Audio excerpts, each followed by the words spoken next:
이창용 한국은행 총재는 6%대 물가 상승률이 2~3개월 지속된 뒤 조금씩 안정될 것이라며 기준금리를 0.25%포인트씩 올려 물가 상승세를 완화하는 것이 바람직하다고 밝혔습니다. 범죄도시를 시작으로 탑건과 한산 등 블록버스터 영화가 관객몰이에 나서고 있습니다. 7월 영화 관람객이 1,600만 명을 돌파하면서 CJ, CGV 등 영화 관련 기업들이 모처럼 흑자 전환을 기대하고 있습니다. 전국 수소 충전소 130여 곳 중 절반이 적자 상태로 드러나 100억 원이 넘는 예산이 투입될 전망입니다. 지난 정부에서 야심차게 추진한 수소 경제가 동력을 잃으면서 수소 기업들의 경영 악화가 현실화되고 있습니다. 코로나 재유행으로 감기약 품절 사태가 벌어지자 제약사들은 휴가도 반납하며 생산에 나서고 있습니다. 그러나 많이 팔린 약의 경우 최대 10%까지 가격을 깎는 사용량 약가 연동제 때문에 손해보는 장사라고 제약회사들은 주장합니다.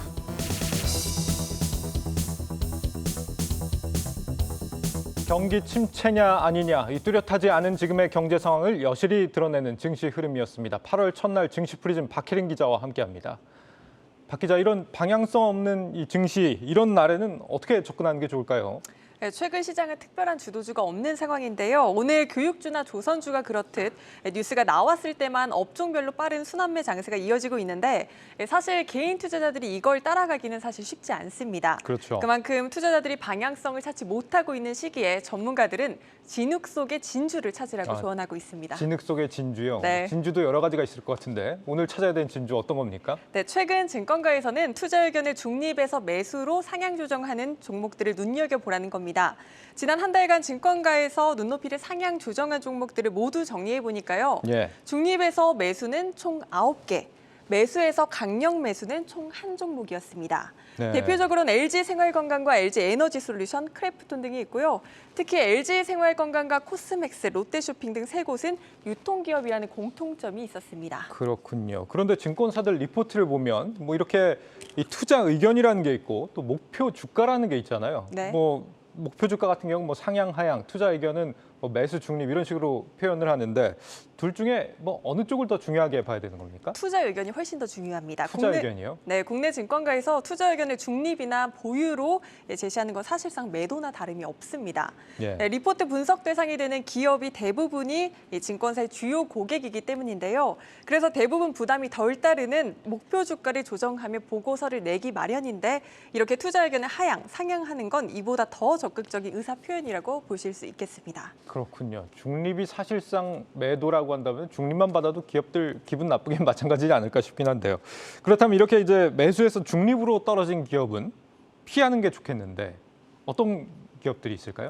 네, 주요 증권사들 기준으로 살펴보면요. SK바이오사이언스와 SKIT가 대표적입니다. 또 한온시스템과 현대위아, 펄어비스, NH투자증권, 롯데하이마트 등 총 8종목입니다. 여기서 주목해야 할 포인트가 두 가지 있는데요.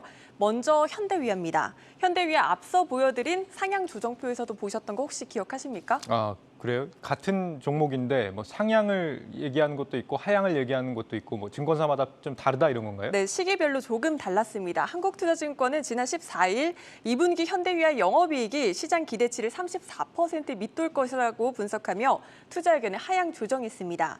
변동비가 커지는 데다가 현대차와 기아의 자동차 판매가 예상보다 줄며 고정비 부담도 분산이 잘 되지 않았다고 분석을 한 건데요. 예. 이때 제시한 영업이익이 예상 영업이익이 286억 원이었는데 실제 지난 26일 2분기 실적을 열어보니까 연결 기준 영업이익이 무려 531억 원이나 나왔습니다. 평균 전망치보다도 훨씬 더 잘 나온 건데요. 이에 따라 증권사들 목표 주가 줄줄이 상향 조정했고 신영증권은 투자 의견을 중립에서 매수로 상향 조정했습니다. 예상 밖의 실적에 증권사의 눈높이가 확 달라진 대표적인 종목이라 투심도 크게 개선됐습니다. 네, 한투 입장에선 머쓱했겠습니다. 나중에라도 뭐 의견을 바꾸거나 하진 않았고요. 네, 또 손바닥 뒤집듯 바로 뒤집지는 못했고요. 실적 발표 직후 보고서 다시 냈는데 실적 개선은 지속되지만 밸류에이션 매력은 제한적이라며 투자 의견은 중립을 그대로 유지하긴 했습니다. 네, 재밌네요. 또 하나 눈여겨볼 점은 어떤 게 있을까요? 네, 앞서 상향 조정된 종목들을 보면 거의 절반을 유통주가 차지를 했습니다. 이 중에서도 투자 의견이 상향 조정된 리포트가 가장 많이 나온 것이 LG생활건강이었습니다. 한편 화장품 빅2 기업인 아모레퍼시픽은 투자 의견 하향 종목에 이렇게 이름을 올렸습니다. LG생활건강과 아모레퍼시픽 중국 공세 조치 여파로 2분기 둘 다 부진한 실적을 거뒀는데 이 둘을 바라보는 증권가의 시각은 크게 엇갈리고 있는 겁니다. 화장품주 하면 흔히 떠올리는 두 곳인데 평가가 갈렸다. 어째서입니까? 면세 매출의 회복력입니다. 다수의 증권사들은 LG생활건강의 고마진 채널인 면세 매출이 저점을 이미 지났다고 분석하고 있습니다. 전반적인 실적은 부진했지만 2분기 면세 매출은 직전 분기보다 2배 이상 증가했거든요. 유한타증권 등은 하반기 이익 우상향이 기대된다며 현재의 낮은 밸류에이션이 특히 매력적이라고 설명했습니다. 반면 아모레퍼시픽은 이렇게 면세 매출 회복세가 가파르지 않았고 또 설화수 등 주요 채널과 브랜드 역성장이 이어질 것으로 예상되며 이렇게 투심이 얼어붙고 있는 상황입니다. 투자 의견을 하향 조정한 다올투자증권은 심지어 목표 주가를 현재 주가보다 더 낮은 수준으로 제시를 하기도 했습니다. 이렇게 최근과 같이 주도주가 부재하고 시장이 방향성을 찾지 못하는 시기에는 증권가의 눈높이가 크게 상향된 종목에 주목하라는 조언이 나오고 있습니다. 네, 증시 프리즘 박혜린 기자였습니다.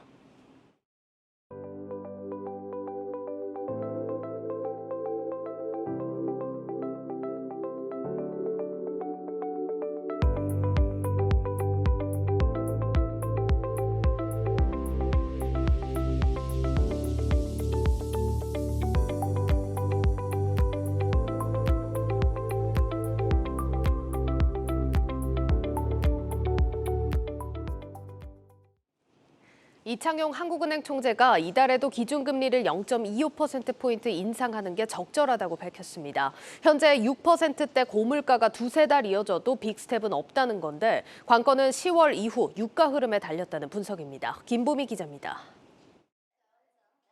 한국은행이 오는 25일 금융통합위원회 회의에서 0.25%포인트 베이비 스텝을 밟겠다는 뜻을 시사했습니다. 현재로는 물가와 성장 흐름이 7월 저희들이 했던 기존의 전망 경로를 크게 벗어나지 않는다면 기준금리를 25bp씩 점진적으로 인상하는 것이 적절하다고 판단하고 있습니다. 금리 역전 현상이 현실화됐지만 미국의 금리 인상 속도를 무조건적으로 따라가지는 않겠다는 의미입니다. 취약계층의 가계 부담이 가중될 수 있는 데다 금리 역전으로 인한 외국인의 대규모 자금 이탈 가능성 역시 낮다고 판단했기 때문입니다. 과거 세 차례 금리 역전이 발생했던 시기에 외국인의 투자 자금이 대체로 순유입된 점, 현재 외국인의 국내 주식 비중 조정이 상당 부분 진행된 점, 신용등급 대비 국내 채권 수익률이 양호한 점 등이 그 근거입니다. 물가가 정점을 찍고 내려오는 이른바 피크아웃 시기는 10월경으로 내다봤습니다. 해외 요인에 큰 변동이 없다면 저희가 6%를 좀 넘어서 한 2, 3개월 지속된 후에 조금씩 안정되는 모습을 보일 것으로 예상하고 있습니다. 올 들어 매달 오름세를 나타냈던 소비자 물가 상승률은 지난 6월 6%를 찍으며 23년 7개월 만에 가장 높은 수준을 나타냈습니다. 변수는 유가입니다. 10월 이후에 국제유가가 크게 올라간다면 저희가 예상한 것 이상으로 물가가 올라가고 그렇게 되면 정책 기조가 바뀔 수도 있습니다. 지난 3월 최고점을 찍었던 국제유가는 전 세계적인 경기 침체 우려에 현재 $100 아래로 내려온 상황. 현지 시간으로 오는 3일 열리는 오펙 플러스 회의에서 산유국들이 증산 결정을 할지 여부가 관건인데 만약 합의에 실패할 경우 또다시 유가 상승 압력으로 작용할 수 있다는 전망이 나오고 있습니다. 한국경제TV 김보미입니다. 국내 개인 투자자들의 채권 순매수 금액이 사상 최대 수준으로 불어났습니다. 전 세계적인 금리 인상으로 높은 수익률을 기대할 수 있기 때문인데 증권사들도 새로운 자산가 고객을 확보할 수 있을 것으로 보고 판매에 열을 올리고 있습니다. 홍원표 기자입니다. 개인 투자자들이 채권 투자로 몰려가고 있습니다. 지난해 말부터 하락하던 증시가 올 들어 부진을 거듭하자 투자자들이 안정적인 채권 투자로 눈을 돌린 겁니다. 올해 7월 말 기준 개인 투자자의 채권 순매수 금액은 8조 원, 사상 최대로 지난해 같은 기간보다 무려 3배 가까이 늘어난 수치입니다. 특히 전 세계적인 금리 인상으로 채권 기대 수익률이 올라 많게는 두 자릿수대 수익률도 기대할 수 있습니다. 지난 2020년 3월부터 수익률이 꾸준히 오르더니 지난달 기준 국고채 3년물 수익률은 3.2%, 회사채 BBB- 등급은 무려 10%에 달합니다. 개인 투자자들이 채권에 관심을 갖자 증권사들도 판매에 열을 올리고 있습니다. 채권은 ELS에 비해 수수료율은 상대적으로 낮지만 오히려 자산가들이 거액을 투자하기 때문에 수수료 액수는 더 큽니다. 또 채권 판매를 통해 새로운 고객 잡기가 가능하다는 설명입니다. 자산 관리를 해드려야 되는 입장에서 고객한테 좀 포트폴리오를 다양화할 수 있는 기회도 얻을 수 있다는 장점이 있습니다. 좀 안정 추구형의 고객들이 많은 은행 고객들을 저희 증권 고객으로 모시고 올 수 있는 그런 이제 기회. 증권사들은 지점 방문 고객뿐만 아니라 모바일 비대면 판매를 늘리기 위해 최소 가입 금액을 낮추고 외화 채권 매매도 늘리면서 상대적으로 부진한 주식시장의 대안으로 키우는 데 열중하고 있습니다. 한국경제TV 홍원표입니다. CJ CGV의 2분기 이후 실적에 관심이 뜨겁습니다. 리오프닝 덕에 영화관을 찾는 관객이 많아지고 있는데 그렇다고 마냥 주가 회복만 예상할 수 없는 변수들이 있다고 합니다. 박승환 기자 나와 있습니다. 박 기자, 요즘 날도 더워서 그런지 영화관 찾는 사람들은 굉장히 많아진 것 같긴 한데 실제 이 관객 수로도 관람객 수로도 좀 입증이 되고 있다고요? 예, 영화관 통화 입장권 전산망에는 실시간으로 그날의 고객들이 분류가 되는데요. 지난 7월 1일부터 31일까지 영화관을 찾은 관람객은 총 1,629만 명으로 잠정 집계 됐습니다. 이것은 2020년 2월 이후 30개월 만에 최고치인데요. 코로나19 이전인 2019년 7월과 비교하면 아직 4분의 3밖에 안 되는 수준입니다. 예. 하지만 회복세는 뚜렷한데요. 올 초 300만 명대를 오르내리던 월 누적 관객은 거리두기가 해제된 지난 5월 1,400명대로 급증하더니 매월 최고 기록을 다시 썼습니다.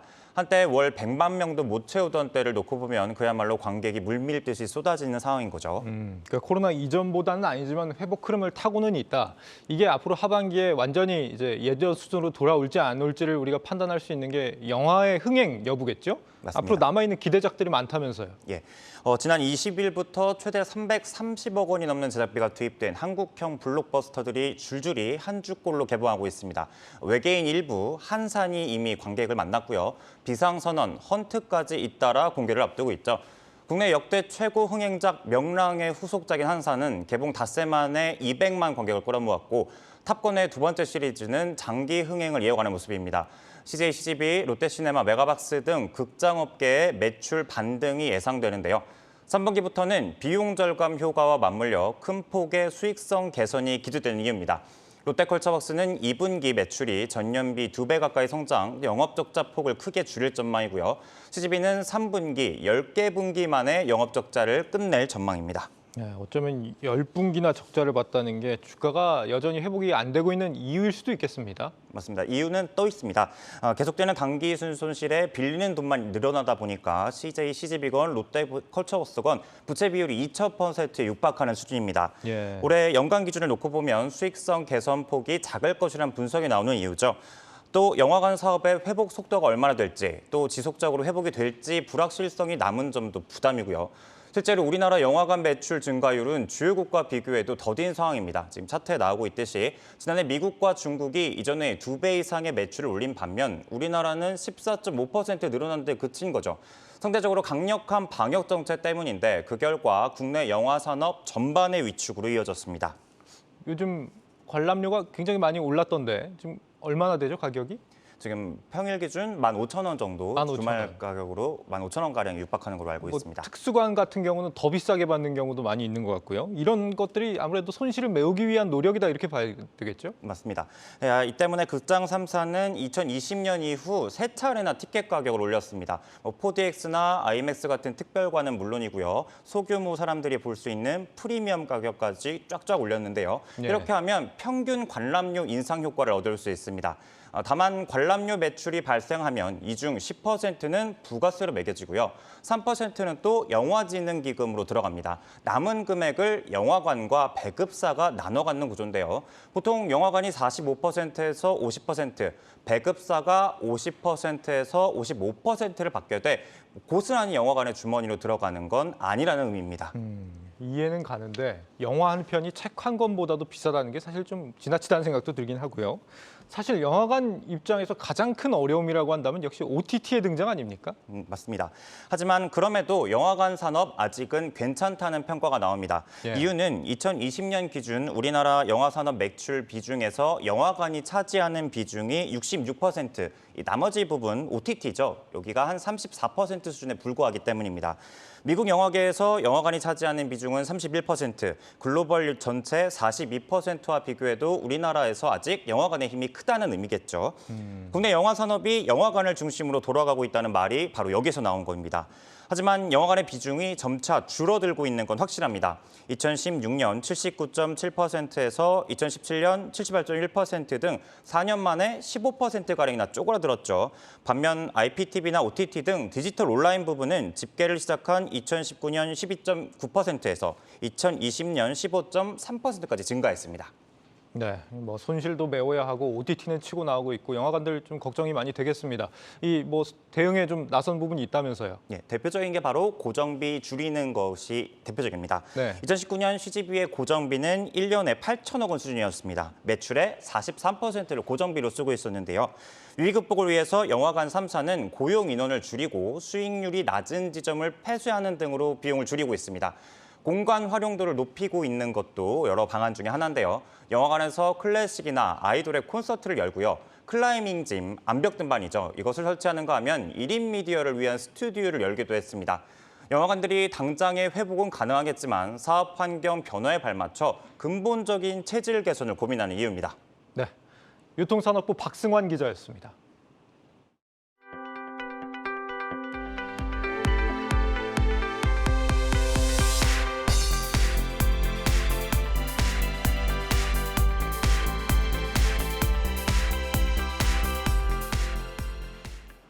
네, 삼성전자가 다음 주 미국 뉴욕에서 신작 폴더블 폰 라인업을 공개합니다. 가격이 생각보다 착하지 않을 거다라는 예상이 나오고 있다고 하는데 자세히 알아보겠습니다. 정재훈 기자 나와 있습니다.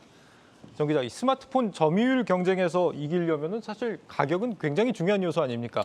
그런데 생각보다 싸게 내놓지는 못하는 모양입니다. 그렇습니다. 이제 다음 주죠. 이제 8월 10일 우리 시간으로 저녁 10시에 이제 삼성전자가 갤럭시 신제품 폴더블 폰 이번에 라인업이 있죠. 갤럭시 Z 폴드 4와 플립 4를 내놓습니다. 지난해 좀 더 이제 고가였던 제품이 원래 지금 폴드 3, 플립 3부터는 가격대가 좀 낮아져서 한 40만 원 정도 낮아졌는데 네. 폴드 3가 이제 199만 원, 그리고 플립 3가 125만 원 수준이었습니다.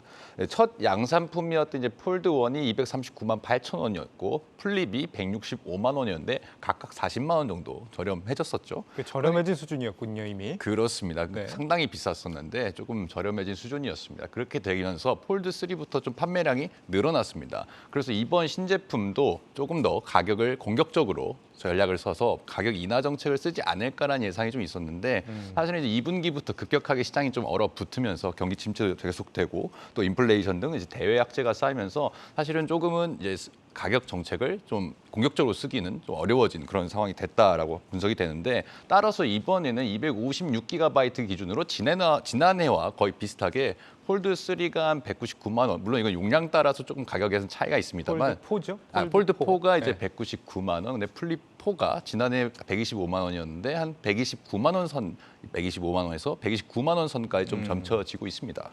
여전히 150만 원을 전후하는 스마트폰 가격은 굉장히 좀 비싸다는 생각이 들긴 하는데 우리는 그렇다 치더라도 삼성 입장에서는 뭐 물가도 굉장히 많이 올랐고 더 뭐 비싸게 받고 싶은 마음이 들 것 같긴 한데요. 그렇습니다. 이번 가격 정책을 두고 사실은 공무원 사이드 얘기를 좀 들어보면 내부에서도 좀 더 공격적으로 나가야 된다, 안 돼야 된다, 그러면 안 된다 이런 논란은 좀 있었다고 합니다. 예. 왜냐하면 지금 아까 말씀드린 것처럼 지금 원자재값 상승한 이런 상황에서 가격을 사실상 어떻게 보면 지난해와 똑같이 했다는 거는 좀 원가를 조금 올렸다는 그렇게 분석을 할 수도 있거든요. 예. 삼성전자의 좀 무선사업부 영업이익률을 살펴보면 이번 2분기에 한 9% 정도를 기록을 했습니다. 지난해 같은 기간에 이제 14% 수준이었던 걸 감안하면 5%포인트 정도 이제 내려간 거죠. 이제 폴드 3 시리즈가 출시됐던 지난해 3분기의 영업이익률이 한 11% 정도였으니까 올해 3분기도 한 10% 정도는 기록해줘야 현상이라도 유지했다라고 이제 분석을 분석을 할 수 있습니다. 지금 예상 가격대로 제품이 좀 나온다면 대외 악재도 사실상 가격을 동결한 게 되니까 조금 남기더라도 어떻게 보면 제품 판매량을 좀 더 늘리는 방식으로 전략을 취하겠다라고 이렇게 이해를 할 수가 있고요. 예. 지금 상황에서 이제 가격을 높이면 아까 말씀드린 것처럼 그나마 있던 수요도 달아나게 되기 때문이죠. 폴더블 폰은 그래도 이제 갤럭시 스마트폰에서 이제 최고 플래그십, 그러니까 프리미엄 제품이어서요. 수익성이 조금 높은 제품으로 받아들여집니다. 이제 폴드 같은 경우에는 갤럭시 폴드 같은 경우에는 200만 원 정도가 이제 가격인데 여기서 제조 원가가 한 80만 원 정도라고 이제 알려져 있습니다. 여기 뭐 물류, 마케팅비 뭐 이런 것들을 다 합쳐도 이익률이 한 10% 이상은 남기게 된다라고 이제 분석을 하고 있거든요. 그렇기 때문에 가격을 올리지 못했지만 폴더블 폰은 많이 팔수록 조금 수익에서 방어가 된다고 이렇게 볼 수 있습니다.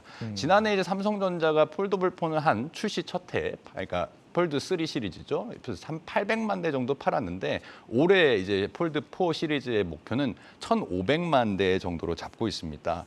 얘기를 들어보니까 올해는 좀 더 개성 있는 제품들로 이제 좀 꾸려서 이런 개성을 원하는 소비자들을 위해서 뭐 색상도 많이 선택하게 하고 좀 명품이랑 이렇게 브랜드 제휴를 하는 쪽으로도 좀 마케팅 전략을 취한다고 하네요. 네, 2배로 판매량을 늘리겠다라는 얘기인데 뭐 경기가 안 좋다고 해도 프리미엄 폰에 대한 수요는 뭐 계속 있다고 하니까 결국에 중요한 거는 얼마나 소비자들한테 이제 매력적으로 다가올까 하는 부분인 건데 이번에 뭐 새롭게 좀 경쟁이 될 만한 그런 뭐 강점 같은 게 있나요? 아쉽게도 사실 눈에 띄게 이제 어느 순간부터 스마트폰들이 대부분 애플도 마찬가지고 삼성도 마찬가지고 비슷비슷하게 나와서 도대체 뭐가 바뀐 거냐라고 알아채기가 힘들잖아요. 네. 올해에도 사실 큰 눈에 띄는 외형 변화는 없습니다. 때문에 이제 대중화를 위해서 제품 가격을 인하할게라는 것이 어떻게 보면 제품의 차별화 포인트였는데 이것도 조금 아쉽게 된 그런 상황이죠.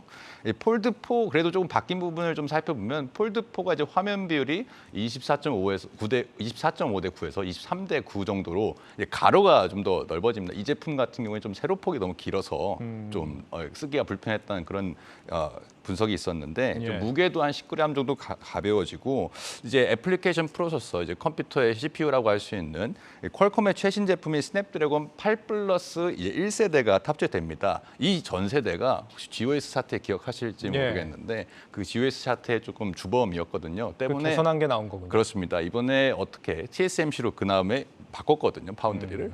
이번에도 문제가 만약 된다면 조금 더 문제가 복잡해지는데 한번 지켜봐야 할 일이고요. 이제 플립4 같은 경우에는 이제 디자인에 초점을 맞춘 제품이기 때문에 이제 외부 디스플레이 화면이 좀 더 커지고 배터리가 조금 더 늘어나는데 두 제품 모두에서 이제 개선적인 어떤 공통점이 있다면 이제 폴더블 폰에서 문제가 많이 됐었던 주름, 이제 힌지 구조를 좀 개선하면서 이 주름을 많이 폈다라고 하는데 실제로 가서 한번 확인을 해봐야 하는 그런 지점이라고 그 접히는 부분의 주름을 얘기하는 거죠? 그렇습니다. 폴더블 폰의 고질병이었죠. 예. 지난해 이제 800만 대 가량 폴더블 폰을 판매했다고 했잖아요. 이 가운데 사실 3분의 2 정도가 이제 플립이었습니다. 디자인에 초점을 맞춰서 많은 또 개성 있는 제품을 원하는 고객들이 많이 찾았죠. 삼성전자는 올해에도 이제 BTS 등과 협업을 많이 해서 마케팅 프로모션을 좀 대대적으로 해서 폴드는 좀 폴더블 폰 마니아층을 위해서 제품을 판매하고 플립을 판매량을 확 늘리겠다 뭐 이런 전략을 취할 것으로 분석이 됩니다. 이번에 그 권성동 국회 그 원내대표가 국회에서 사진 찍힌 이유가 그 폰이 플립이어서 그랬다라는 얘기도 있던데. 그거는 이제 플립 같은 경우에 접혀서 저도 그 사진을 네. 봤는데 접혀 있는 부분에서 어떤 빛을 비춰서 안 보일 수도 있는 부분까지 보이게 돼서 어떻게 보면 플립폰에 대한 어떤 화제성은 분명히 있는 것 같긴 합니다. 그렇습니다. 어쨌거나 뭐 별다른 새로워진 점은 없다 이런 얘기고 하반기에는 지금 애플도 신제품이 나온다는 거 아닙니까? 애플은 지금도 승승장구하고 있는데 이 경쟁이 되려나 모르겠습니다. 그렇습니다. 이제 애플 얘기만 말하면 뭐 경기와는 아무런 상관없이 뭐 호황이잖아요. 사실 이번 2분기 실적도 굉장히 좀 잘 나왔습니다. 매출도 우리 돈으로 108조 가까이 나왔는데 예. 이제 아이폰만 좀 따지고 보면 아이폰 실적도 한 10억 달러, 그러니까 1조 정도 늘었습니다. 사실 이제 맥과 이제 아이패드는 좀 안 팔렸고 이제 서비스 매출도 조금밖에 늘지 않는데 맥이 좀 잘 팔렸고 그렇게 분석이 됩니다. 그 서비스 매출도 좀 올랐고요. 올해 아이폰은 그간 놀림을 받던 이제 M자 형태의 디스플레이를 이제 드디어 탈피할 거라는 좀 예상이 있어서요. 교체 수요가 좀 더 늘어날 거라는 그 분석이 있습니다. 이에 네. 따라서 근데 모델 가격을 삼성은 이제 착한 가격 방어를 위해서 좀 더 노력을 했다고 했잖아요. 근데 네. 아이폰은 일부 모델에서 우리 돈으로 한 20만 원 정도 올릴 거라는 그런 예상이 지금 나오고 있습니다. 중국의 근데 일부 제조사들을 제외하면 스마트폰은 이제 시장 지배적 사업자가 이제 삼성과 애플 정도만 나와서 두 기업 간의 땅 따먹기 싸움이 벌어진 형태인데 삼성전자가 이제 노트 시리즈까지 단종을 하면서 폴드볼폰의 판매량을 늘리는 전략을 취하고 있는 만큼 실제 제품이 어떻게 소비자들에게 소구하는지 좀 지켜볼 필요가 있겠습니다. 네, 삼성도 더 혁신적인 뭔가가 필요하겠습니다. 정재훈 기자였습니다.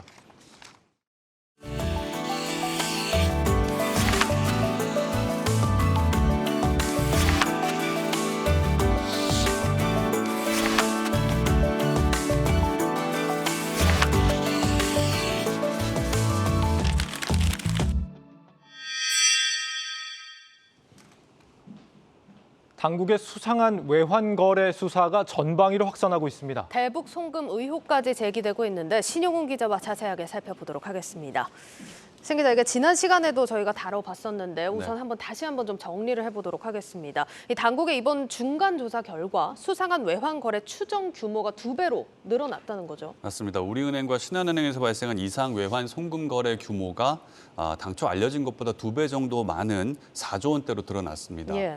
신한은행의 경우에는 2조 5천억 원이었고요. 우리은행은 1조 6천억 원이었고 여기에 다른 은행들에서 확인된 이상 외화 송금 사례를 더하게 되면 총 그 규모가 7조 원까지 늘어나게 되는데요. 예.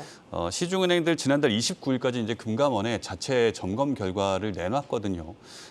이 자체 점검 이후에 금감원의 점검이 본격적으로 이뤄지게 되면 이 외환, 이산 외환 거래 징후 금액은 좀 더 늘어날 것으로 예상이 되고 있습니다. 다른 은행들도 더 들여다보겠다 했는데 현재 조사가 어디까지 진행된 상태입니까? 일단 은행들의 자체 점검 결과가 취합이 된 상태이고요. 하지만 금감원이 본격적으로 이 자료를 들여다보고 있지는 않은 것으로 파악이 됐습니다. 왜냐하면 오는 8월 5일까지 검사 휴지기를 갖겠다라고 밝힌 바가 있거든요. 아무래도 예. 이제 여름 휴가철이다 보고 여름 휴가철인데다가 검사 인력들도 좀 휴가를 가 있는 상태이기 때문에 5일까지 휴지기가 끝난 다음에 신한과 의료은행 검사를 먼저 마무리 짓고 다른 은행들의 외환 거래 상황을 들여다본다라는 계획을 갖고 있습니다. 특히 조사된 외화 송금액 중에서 정상적인 거래도 있을 수 있기 때문에 이를 가려내는 작업도 우선적으로 진행을 할 예정입니다. 알겠습니다. 지금 어쨌든 거액의 돈들이 이렇게 통상적인 무역 거래 수준을 넘어서서 비정상적으로 이루어졌다 이런 상황인 건데 어떤 식으로 이루어진 겁니까, 그럼?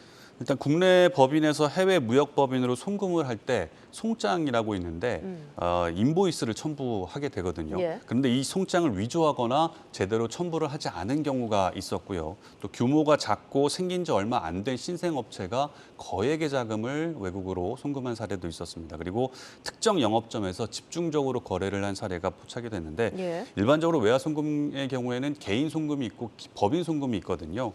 개인 송금의 경우에는 많이 아시는 것처럼 생활 자금을 뭐 보낸다든지 아니면은 유학 가 있는 자녀들한테 유학 자금을 보낸다든지 하는 예. 식인데 이게 1년에 5만 달러까지는 증빙 서류 제출하지 않고도 개인이 송금을 할 수가 있습니다. 그런데 법인의 경우는 좀 다릅니다. 일단 무역 대금이기 때문에 규모도 상당하고 주고받는 금액 자체에 내용이 있습니다. 어떤 거를 물건을 사고 팔고 했다라는 그런 증빙 서류를 첨부를 해야 되는데 이런 부분이 이번 외환 이상 거래 징후에서 포착이 된 겁니다. 그렇군요. 그리고 또 문제가 되는 부분들이 이렇게 송금된 돈들이 일단 가상자산 거래소에서 흘러나왔다는 점, 이 부분도 문제가 되고 있지 않습니까? 맞습니다. 이 금감원이 우리은행하고 신한은행의 이상 외화 거래를 검사해 봤더니 네. 대부분이 가상자산 거래소에서 대부분요? 흘러나온 것으로 확인이 됐습니다. 예. 이 가상자산 거래소에서 여러 개인과 법인으로 이체된 금액이 다시 이제 국내 무역법인 계좌로 모였다가 외화로 바뀌어서 해외 법인으로 송금이 된 그런 케이스인데요.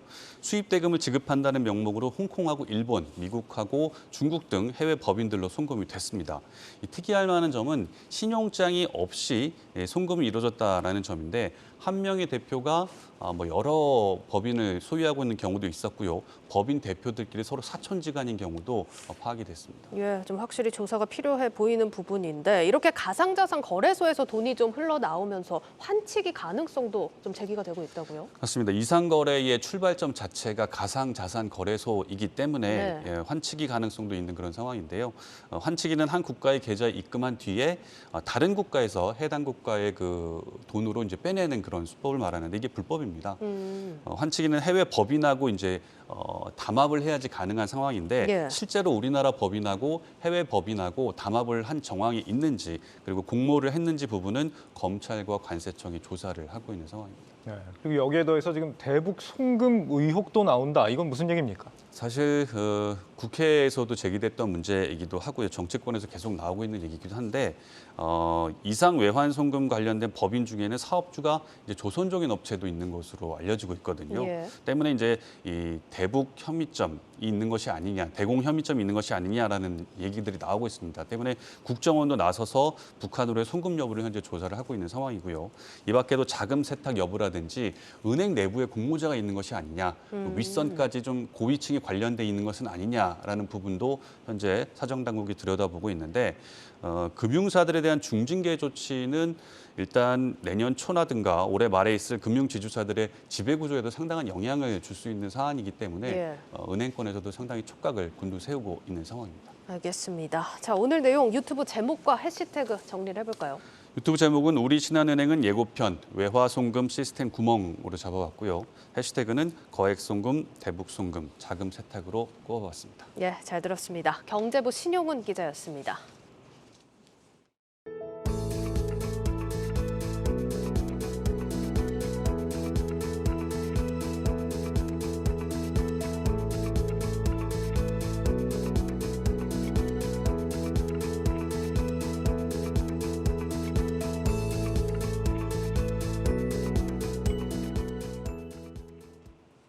올 상반기 국내 수소 충전소 절반 가까이가 적자를 본 것으로 나타났습니다. 인플레 상황에서도 가격을 올리지 못하는 구조인데다 수소차 보급도 당초 계획에 크게 못 미치고 있기 때문입니다. 먼저 신재근 기자입니다. 서울 상암동에 위치한 한 수소 충전소입니다. 이 충전소는 원재료로 천연가스를 활용해 수소를 생산하고 있습니다. 하지만 이 충전소를 운영하는 회사는 적자에 허덕이고 있습니다. 이 수소 매입 가격이 지난 한 4월까지는 킬로그램당 한 6,900원 그 정도 사왔었는데 요즘엔 제가 킬로그램당 8,000원으로 올라갔고 또 최근 들어서는 더 올려달라는 게 수소 공급사의 요청입니다. 킬로그램당 8,000원에 사서 8,800원에 파는 구조에서는 도저히 그 수충전소를 운영하는 인력에 대한 인건비라든지 올 상반기에만 적자를 기록한 수소 충전소가 전국적으로 61곳에 이르는 상황. 전국 수소 충전소 총 134곳 중 절반 가까이가 적자에 시달리는 셈입니다. 수소 가격이 고정됐기 때문이란 게 수소 충전소 측 설명입니다. 에너지 가격 급등으로 수소 매입 가격은 20에서 30% 올랐는데 수소 판매 가격은 킬로그램당 8,800원으로 고정돼 있습니다. 정부가 수소차 보급을 가속화하기 위해 수소 가격이 치솟지 않도록 관리하고 있기 때문이란 설명입니다. 더욱 근본적 문제는 수소 경제 자체에 있다는 분석도 나옵니다. 지난 2019년 당시 문재인 정부는 수소 경제 활성화 로드맵을 발표하면서 오는 2040년까지 수소차를 620만 대 보급하겠다는 목표를 세웠습니다. 하지만 1세대 넥소 이후 수소차 개발은 사라진 상황. 수소차 보급은 걸음마 수준입니다.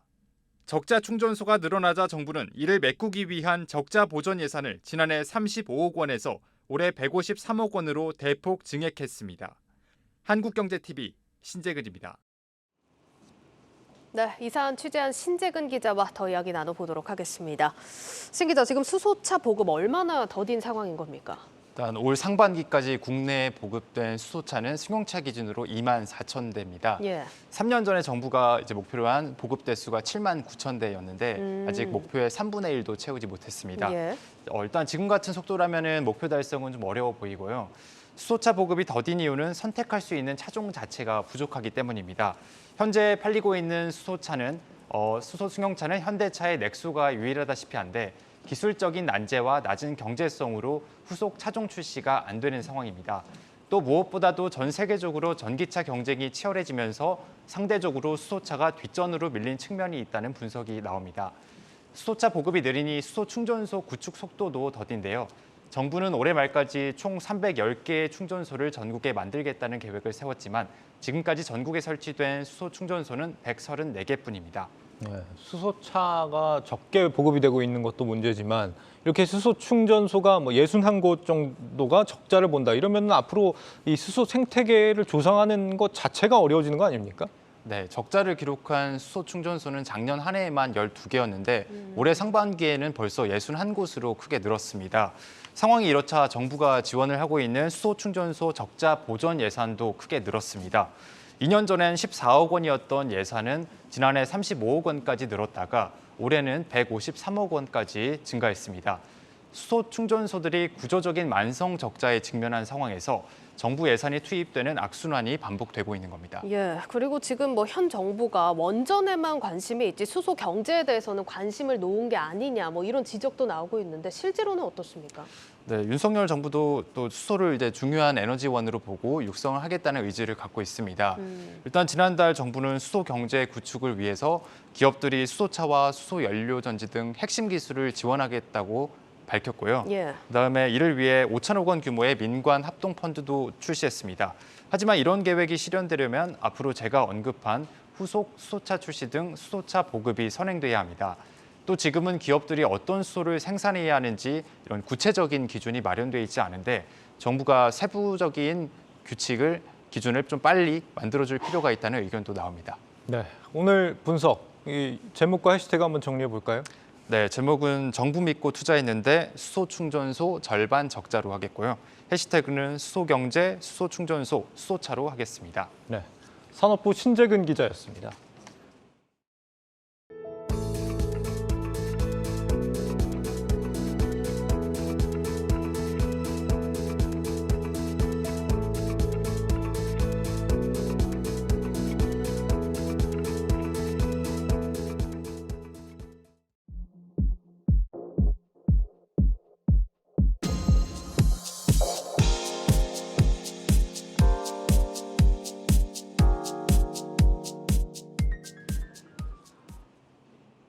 사업 구조를 미리 다각화해둔 증권사와 그렇지 못한 증권사 사이에 실적 격차가 크게 벌어진 것으로 나타났습니다. 특히 일부 업체들은 부동산 대출 같은 위험 자산 비중이 지나치게 높아 부실화 우려를 키우고 있습니다. 김종학 기자입니다. 현재까지 2분기 실적을 발표한 6개 증권사 가운데 시장 예상치를 웃돈 곳은 중소형사인 현대차증권이 유일합니다. 본래 개인 투자자 거래 비중이 적은 데다 물류센터 등 부동산 투자 지분을 미리 매각해 작년보다 14.5% 증가한 영업이익 487억 원의 깜짝 실적을 냈습니다. 대형사 가운데 NH투자증권은 채권에서 1,000억 원 이상 손실을 입고도 IB 주관 업무에서 2,500억 원가량 수익을 내며 고비를 넘겼다는 평가를 받았습니다.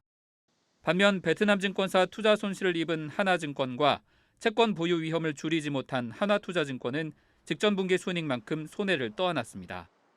빅패스라기보다는 특히 6월달 시장 변동성이 확대되다 보니까 좀 의도치 않게 손실이 난 걸로 보고 있고요. IB 자체가 하반기에 어떻게 될 거냐는 일단 상반기 대비 감익은 할 것 같은데 그 폭은 그렇게 크진 않을 거라서.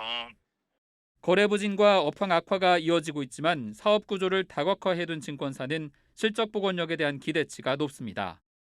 아직 실적을 발표하지 않은 다올투자증권은 강점인 부동산 프로젝트 파이낸싱 위험도를 줄였는데 이로 인해 2분기 영업이익이 작년보다 21.1% 증가할 것이란 전망이 나옵니다. 나머지 증권사들은 기업자금 조달과 부동산 채무 보증으로 수익을 만회하려는 추세인데 문제는 자본 규모에 비해 부담하는 위험 규모가 크게 늘고 있다는 점입니다. 한국신용평가 분석에서 올해 대형 증권사는 채무 보증의 71%가 부동산 대출인데 중소형사는 이 비중이 88%까지 늘어났습니다. 이 과정에서 자기 자본의 41% 수준이던 채무보증 비율이 48.9%까지 늘어나면서 향후 금리 인상폭에 따라 잠재 부실이 될 수 있다는 겁니다. 거래대금 감소와 금리 상승 등 악재가 이어지는 가운데 투자은행 부문의 리스크 관리 수준이 하반기 실적과 주가를 판가름할 것으로 보입니다. 한국경제TV 김종학입니다. 코로나 재유행으로 요즘 제약사들은 감기약을 만드느라 여름 휴가까지 반납할 정도입니다. 그런데 이 판매가 느는데도 정작 업계는 시큰둥한 반응을 보이고 있습니다. 많이 팔릴수록 싸게 팔아야 하는 사용량 약가 연동제 때문입니다. 박승원 기자입니다. 신규 확진자가 하루 4만 명을 돌파하며 66일 만에 최다를 기록한 지난달.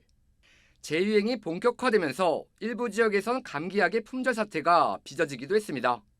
여전히 감기약 수요 급증이 이어지면서 제약사들이 휴가 기간에도 공장을 가동하기로 했습니다. 제약사들은 8월 첫 주에 전사 휴가에 들어가는 게 일반적이지만 올해는 셧다운 없이 공장을 가동하거나 아예 여름 휴가를 9월 이후로 연기한 겁니다. 이 과정에서 정부가 행정처분 유예 등 인센티브를 3개월 연장한다고 밝혔지만 해당 기업들은 크게 반기지 않는 분위기입니다. 정부의 인센티브보다 업계가 강력하게 요구하는 사용량 약가 연동제가 개선되지 않고 있기 때문입니다. 약을 많이 팔수록 약값을 깎는 사용량 약가 연동제는 단기적으로는 실적에 보탬이 되겠지만 중장기적으로는 손해를 볼 수밖에 없다는 게 업계의 지적입니다. 실제 LG화학의 경우 당뇨병 신약이 지난 2020년 국산 신약 최초로 1,000억 원의 연매출을 올렸지만 허가 이후 수차례 사용량 약가 인하 협상을 통해 약가가 5번이나 인하됐습니다. 여기에 손해를 감수하며 감기약 생산에 나서면서 다른 의약품 생산에 차질이 불가피한 상황입니다. 그쪽이 확 늘어나는 것만 좋은 게 아니라 포기해야 되는 부분이 생길 수 있는 거고, 예를 들면 시럽제를 이거 말고 딴 거를 생산을 해야 되는데 급해서 감기약 부족했다. 그러면 딴 거는 못하게 되는 부분이. 코로나19 재유행으로 감기약 수급에 비상이 걸린 상황. 정부가 업계의 발목을 잡는 제도는 개선하지 않은 채 감기약 생산 확대만 독려한다는 비난을 사고 있습니다. 한국경제TV 박승원입니다. 바이든 미국 대통령의 암정복 장기 계획인 캔서 문샷 프로젝트를 국내 바이오 산업에도 적용해야 한다는 견해가 나왔습니다. 국회 이용빈 의원은 코리아 캔서 문샷 액체 생검 기술 상용화 포럼에서 액체 생검 기술 상용화 논의를 통해 국내 바이오 산업 육성과 미국과의 국제 교류를 활성화해야 한다며 이같이 밝혔습니다. 액체 생검 기술은 혈액 속 DNA에 존재하는 암세포 조각을 찾아 극초기의 유전자 검사로 분석하는 기술로 국내에서는 EDGC의 액체 생검 온콧 캐치가 정부 주도 3대 신사업 분야에 선정됐습니다.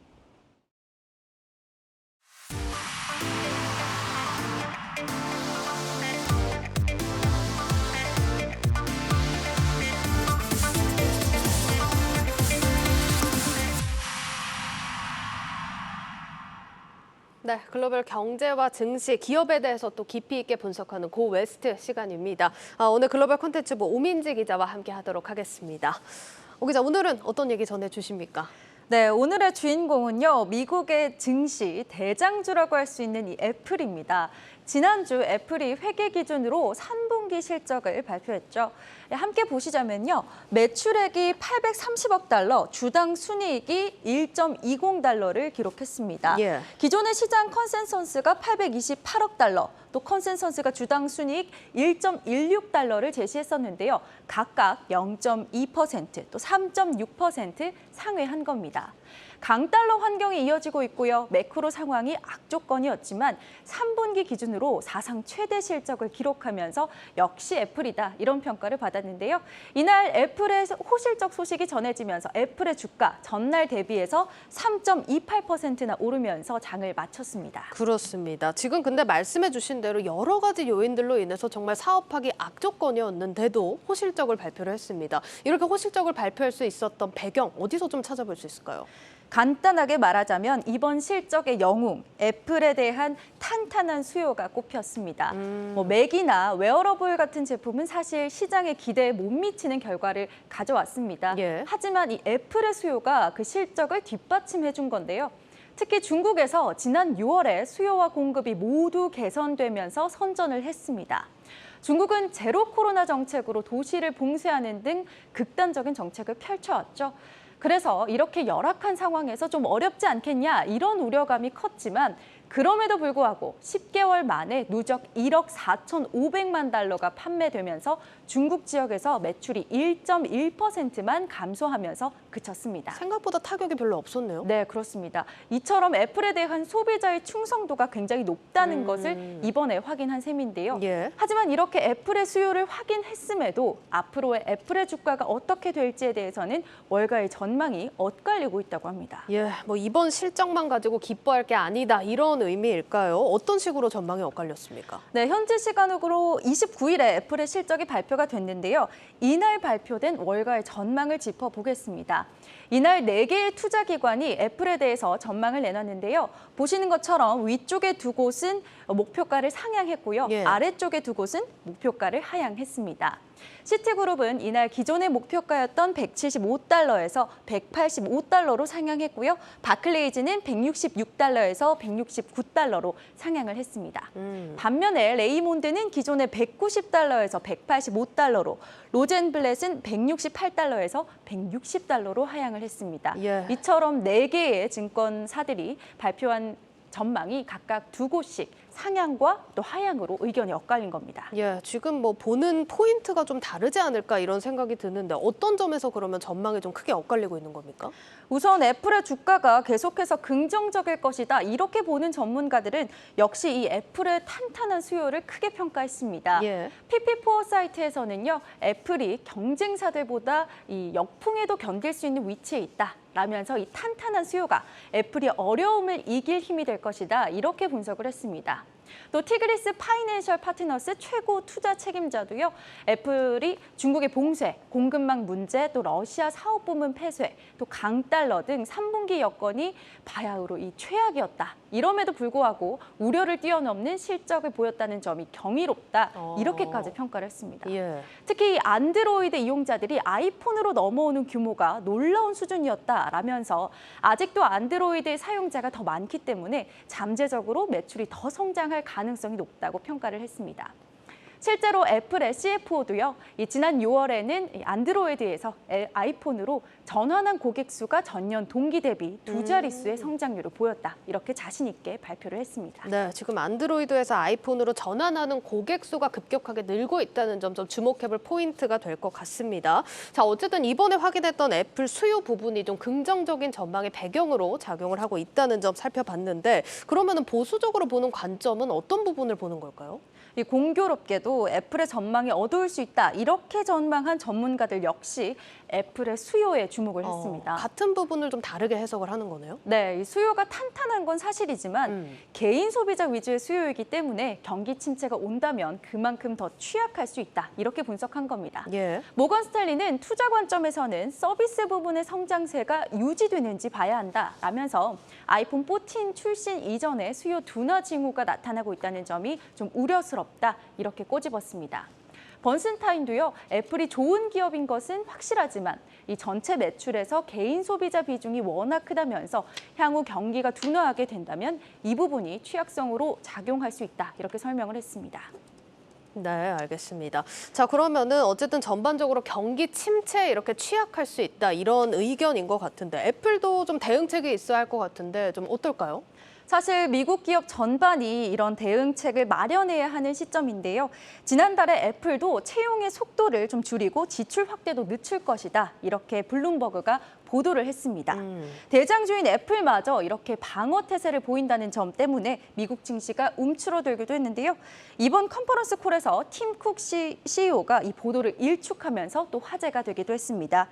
팀 쿡은 인플레이션으로 물류비, 인건비, 부품 가격 등 비용이 상승하고 있지만 그럼에도 불구하고 투자와 고용은 계속해 나가겠다 이렇게 말을 했습니다. 애플이 긴축 운영이 아니라 정상적인 운영을 계속해서 이어가겠다 이런 부분을 자신 있게 발언한 거죠. 알겠습니다. 일단 장기적인 경기 상황에 대한 애플의 대응도 좀 지켜볼 포인트가 될 것 같습니다. 자, 그리고 앞서서 아이폰 성적이 좀 특히 좋았다 이렇게 좀 설명을 해주셨는데 사실 경쟁사인 삼성전자의 영향이 얼마나 미쳤냐 이 부분도 좀 같이 볼 필요가 있을 것 같아요. 두 기업 좀 같이 봐야겠죠? 물론입니다. 이 글로벌 경쟁사인 삼성전자의 활약이 애플에게는 직접적인 영향이 될 수 있다는 점에서 변수가 될 수 있습니다. 네. 지난 29일 시장조사 업체인 카운터포인트 리서치에 따르면요. 글로벌 스마트폰 점유율은 삼성전자가 전분기보다 3%포인트 늘면서 21%로 1위를 기록했습니다. 보시는 것처럼 애플이 2위, 샤오미가 3위를 기록하고 있는데요. 삼성전자가 스마트폰 상위 5개 업체 중에서 유일하게 성장세를 기록하면서 선전을 한 겁니다. 애플은 반면에 출하량이 전년 대비 5% 감소했다고 합니다. 이 애플이 자신 있게 발표한 탄탄한 소비자 수요, 앞으로 애플의 실적에는 어떤 영향을 미칠지, 또 경쟁사 대비 더 큰 성장세를 보여줄 수 있을지 관심 있게 지켜보셔야겠습니다. 예, 지금 수요 부분을 두고 애플에 대한 월가 전망이 엇갈리고 있다 이런 소식 살펴봤는데 애플의 좀 장기적인 경기 상황에 대한 대응까지 같이 챙겨볼 필요가 있겠습니다. 지금까지 고웨스트 오민지 기자였습니다.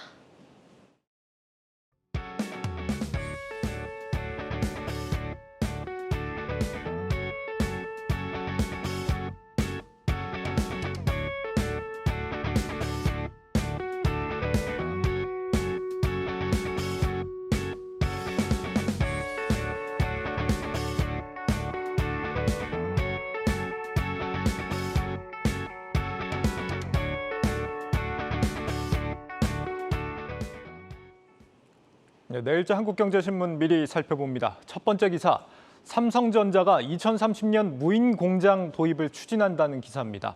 업계에 따르면 삼성전자는 최근 무인 공장 도입을 추진하는 TF를 구성했는데 생산 공정을 100% 자동화 기계로 가동할 수 있는 시스템을 만들고 실현 가능성을 점검하는 게 주요 업무라고 합니다. 이번 무인 공장 검토는 생산 가능 인구가 줄면서 인력난을 피할 수 없다고 봤기 때문이라고 합니다.